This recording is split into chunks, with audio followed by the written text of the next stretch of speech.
Salam Bapak Ibu semua. Kali ini kita masuk pada pembahasan kompetensi wawancara. Pertama, mengapa Anda memilih profesi guru dan apa yang memotivasi Anda untuk mendaftar di formasi PPPK? Jawaban, saya memilih profesi guru karena saya ingin berkontribusi dalam mencerdaskan generasi muda. Saya merasa memiliki panggilan untuk membimbing siswa dalam menemukan potensi mereka. Mendaftar di formasi PPPK merupakan kesempatan untuk mendapatkan kepastian dalam profesi ini dan memberikan yang terbaik bagi pendidikan.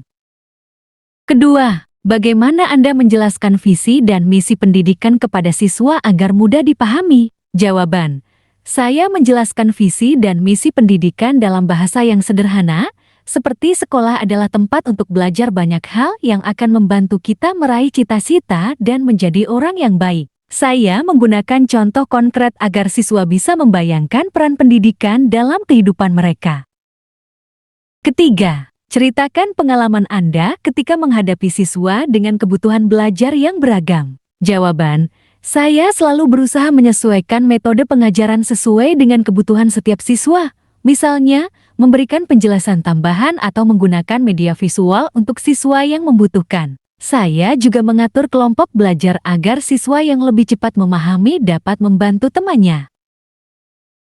Keempat, bagaimana cara Anda menjaga semangat belajar siswa di kelas? Jawaban, saya selalu mencoba mengaitkan materi dengan hal-hal yang disukai siswa, serta memberikan penghargaan untuk kemajuan kecil. Saya juga melakukan aktivitas menarik seperti kuis atau permainan edukatif agar siswa tetap antusias.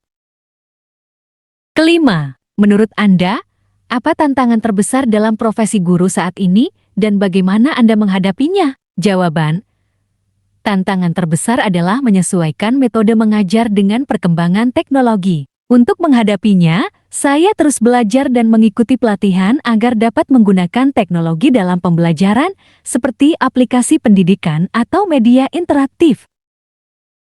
Keenam, bagaimana cara Anda mengatasi konflik antara siswa di kelas? Jawaban, saya mendekati siswa yang terlibat konflik secara individu, mendengarkan pendapat mereka, dan membantu mereka mencari solusi. Saya juga menekankan pentingnya saling menghargai dan menghindari perilaku yang merugikan teman.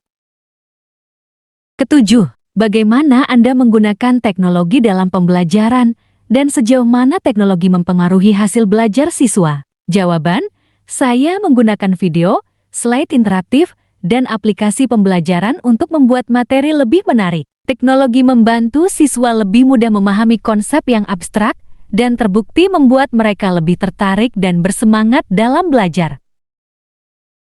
Kedelapan, ceritakan bagaimana Anda mengelola kelas agar tetap kondusif dan produktif. Jawaban, saya menerapkan aturan kelas yang disepakati bersama dengan siswa sejak awal tahun ajaran. Selain itu, saya memastikan ada variasi kegiatan dalam setiap pelajaran untuk mencegah siswa merasa bosan.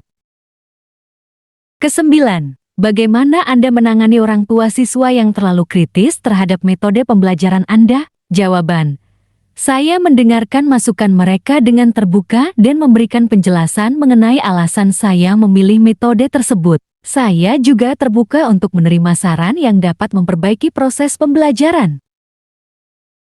Kesepuluh, apakah Anda memiliki pengalaman dalam membuat bahan ajar yang inovatif? Bisa ceritakan salah satu contohnya? Jawaban, ya, saya pernah membuat bahan ajar berbasis proyek di mana siswa diminta membuat presentasi dari hasil observasi di sekitar rumah. Ini membantu mereka belajar secara kontekstual dan membuat proses belajar lebih menyenangkan.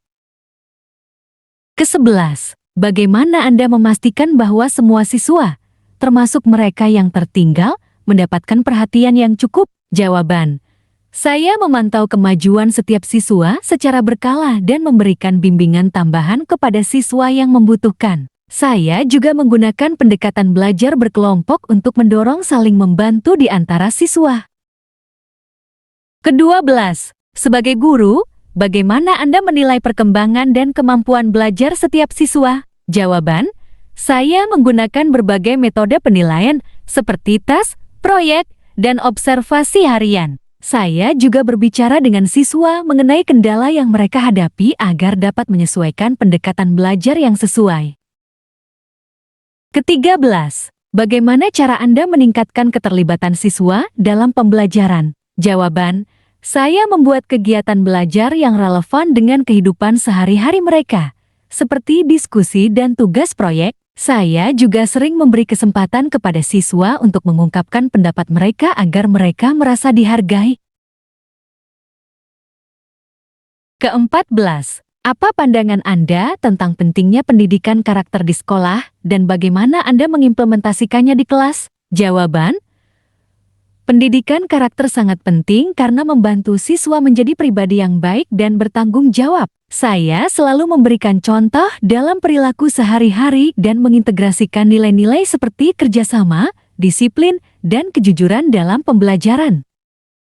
Ke-15, bagaimana Anda mempersiapkan rencana pembelajaran harian agar sesuai dengan kurikulum Merdeka? Jawaban, saya menyesuaikan topik pembelajaran dengan kurikulum Merdeka dan memilih metode yang dapat memberikan pengalaman belajar yang bermakna bagi siswa. Saya juga melakukan refleksi dan evaluasi untuk memperbaiki rencana pembelajaran.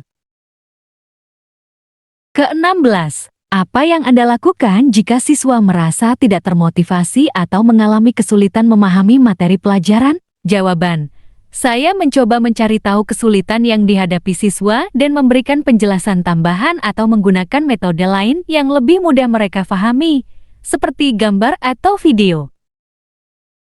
Ke-17, bagaimana cara Anda menghadapi siswa yang sering mengganggu suasana belajar di kelas? Jawaban, saya berbicara dengan siswa tersebut secara pribadi untuk memahami alasan di balik perilakunya. Saya memberikan pemahaman tentang pentingnya menghargai teman, dan jika perlu, saya memberikan teguran yang bersifat edukatif.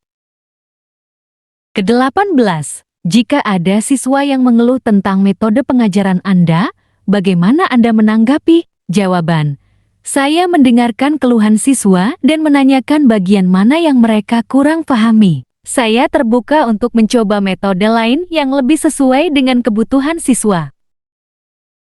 Ke-19, apa peran Anda dalam mendukung pengembangan nilai toleransi dan kebinekaan di sekolah? Jawaban, saya selalu mengajarkan pentingnya saling menghormati dan menghargai perbedaan melalui diskusi di kelas, serta memberikan contoh dalam sikap sehari-hari. Saya juga mengadakan kegiatan kelompok yang mendorong siswa bekerja sama dengan teman dari latar belakang berbeda.